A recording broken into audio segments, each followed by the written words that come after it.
శ్రీకాకుళం జిల్లా AgriGold customer and agent welfare association రేపు జనవరికి 12 సంవత్సరాలు పూర్తి చేసుకుంటుంది. మేము ఇప్పటి వరకు ఉద్యమం అనేటువంటిది చాలా నిరసనలు ఎన్నో తెలియజేశాం.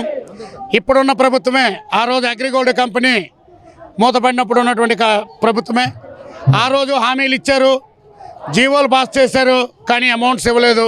అలాగే జగన్మోహన్ రెడ్డి గారు వచ్చిన తర్వాత 1150 కోట్లు ఇచ్చారు, వాళ్ళు 5 ఏళ్ళు గడిపిస్తారు. అంతకుముందు ఇప్పుడున్న ప్రభుత్వం అప్పుడు ఒక 5 ఏళ్ళు గడిపింది.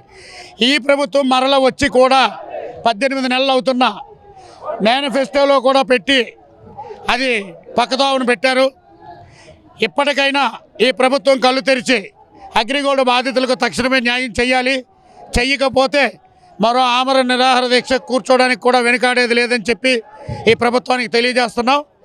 ఎందుకంటే అగ్రిగోల్డ్ యొక్క ఆస్తులు చాలా ఎక్కువ ఉన్నాయని ఈ రోజున్న ప్రభుత్వం ఆ రోజు చెప్పింది. మేము ఎవరి జోబీలో డబ్బులు అడగట్లేదు.